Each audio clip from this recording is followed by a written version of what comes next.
Hello friends, কেমন আছো সবাই? Welcome to my channel Inaya's kitchen. আজ আমি নিয়ে চলে এসেছি ফিরনির রেসিপি। আমি এখানে নিয়েছি 100 গ্রাম গোবিন্দভোগ চাল। এই চালটাকে আমি ভিজিয়ে রেখেছিলাম 2 ঘন্টা। তারপরে আমি কিন্তু চালটার থেকে জল ঝরিয়ে একদম শুকনো করে নিয়েছি। ঠিক আছে, একদম এটা শুকনো করে নিয়েছি যাতে খুব ভালো এটা গুঁড়ো হয়।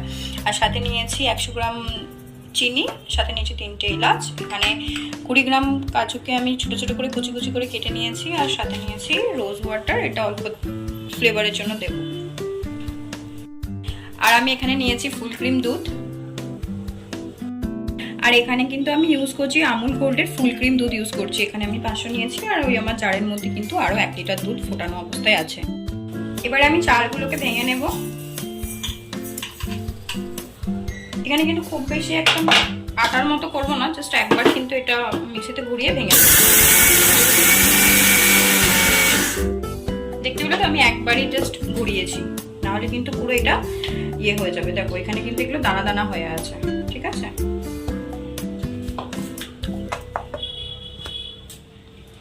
এখানে কিন্তু আমি না যথেষ্ট এটা দানা দানা রেখেছি। একে কিন্তু পাউডারের মতো করলে কি হবে, একদম সেই আটাগুলোর মতো হয়ে যাবে। আর ফিরনিতে কিন্তু সবসময় একটু দানা দানা ভাব থাকলে খুবই ভালো লাগে খেতে। এবারে আমি ওভেনটা জ্বালিয়ে দিচ্ছি, প্যানটা বসিয়ে দিলাম।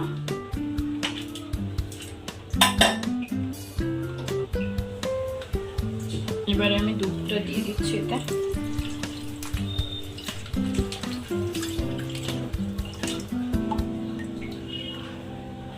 এবারে আমি দুধটাকে না বেশ ঘন করে ফুটিয়ে নেব। এটা কিন্তু আমি মিডিয়াম ফ্লেমে ফোটাচ্ছি।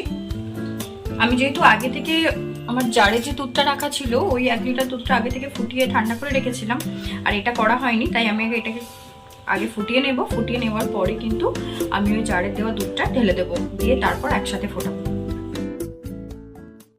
এবারে দেখো আগে থেকে আমি যে দুধটা ফুটিয়ে রেখেছিলাম না, ওটা আমি একসাথে দিয়ে দিলাম, কারণ এই দুধটা কিন্তু অনেকটাই ফুটে গেছিল। এবারে আমি দুধের মধ্যে 3টে এলাচ দিয়ে দিচ্ছি, যে এলাচগুলো নিয়েছিলাম। আমি এলাচ এখানে গুঁড়ো ব্যবহার করি না, আমি এলাচ গোটাই ব্যবহার করি, কারণ এলাচ গুঁড়ো ব্যবহার করলে দেখেছি অনেকটা বেশি গন্ধ হয়ে যায়। তোমরা যদি চাও তোমরা কিন্তু এলাচ গুঁড়ো 1/2 চামচ ব্যবহার করতে পারো। এবার আমি 3 থেকে 4 মিনিট দুধটাকে খুব ভালো করে ফুটিয়ে নেব।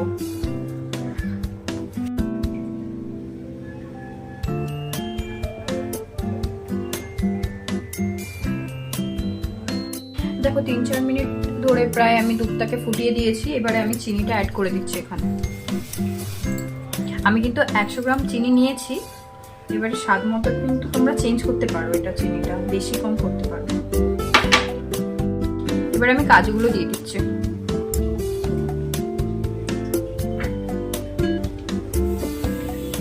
আমি ফিরনির মধ্যে কিন্তু কুচি কুচি করে কাজুটা ব্যবহার করি, কারণ আমার পার্সোনালি। এবারে প্রায় 5 থেকে 6 মিনিট দুধটাকে আরো ফোটাবো। দুধটা ফুটিয়ে না দেখবে অনেকটা দুধটা ঘন হয়ে যাবে। দেখো 5 থেকে 6 মিনিট দুধটাকে ফোটানোর পরে দুধটা কিন্তু অনেকটাই ঘন হয়ে গেছে। এবারে আমি কিন্তু গ্যাসের ফ্লেমটাকে অফ করে দেবো, অফ করে দুধটাকে ঠান্ডা করতে দেবো। এবারে আমি গোলাপ জলটা রেডি হচ্ছে। এখানে আমি 1 চামচ দেবো গোলাপ জল, আর সাথে অল্প দেবো একটু ফুড কালার। এখানে কিন্তু চাইলে তোমরা কেশরটাও ব্যবহার করতে পারো। আজকে আমার কাছে কিন্তু কেশরটা অ্যাভেলেবেল ছিল না, যার কারণে আমি দিইনি। আর কেশরটা দিলে কালারও ভালো আসে, আর সাথে একটা কেশরের ফ্লেভারও আসে। আমি এখানে ফুড কালার অল্প একটু দিয়েছি, এটাই আমি দুধে মিক্সড করে দেবো, তাহলে খুব সুন্দর একটা কালার আসবে। দুধটা এখানে ঠান্ডা হয়ে গেছে। এবারে আমি যে চালটা ঘুরিয়ে রেখেছিলাম, ওই পুরোনো চালটাকে আস্তে আস্তে করে অ্যাড করে দেবো এর মধ্যে।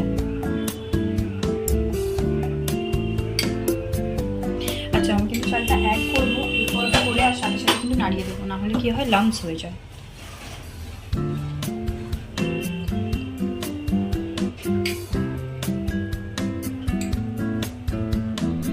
আর একটু ছড়িয়ে ছড়িয়ে দেবে, তাহলে কিন্তু লাম্পস হবে না।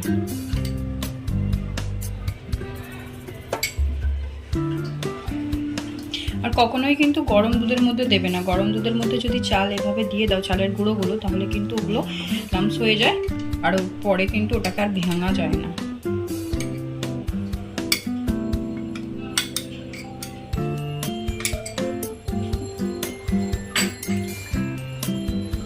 আমি এটা ঠান্ডা দুধের মধ্যে মেলালাম, এখনো কিন্তু আমি খেয়াল অন করিনি। এবার আমি এই যে গোলাপ জলটা রেডি করে রেখেছিলাম সেই গোলাপ জলটা দিয়ে দিচ্ছি। উইথ ফুড কালারই আমি মিক্সড করে রেখেছিলাম একটু কালার আসার জন্য। এটাকে খুব ভালো করে নাড়িয়ে দিচ্ছি।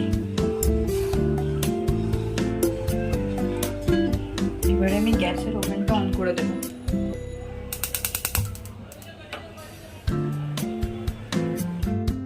এবার এটা কন্টিনিউয়াসলি নাড়াতে থাকবো, নাহলে কিন্তু এটা ধরে যাবে নিচে।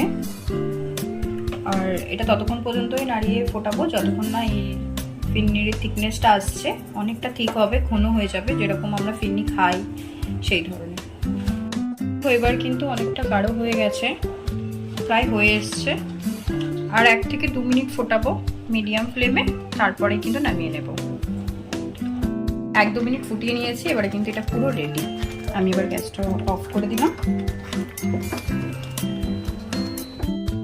এবারে আমি ফিরনিগুলোকে বাটির মধ্যে দিয়ে দিচ্ছি।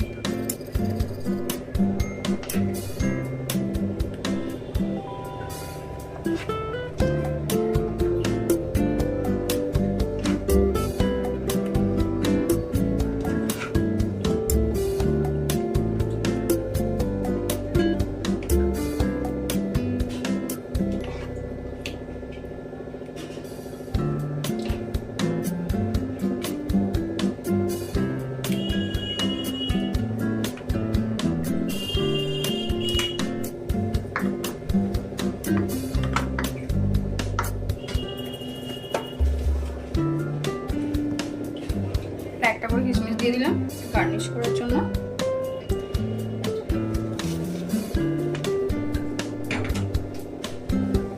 হয়ে গেল রেডি ফিরনি।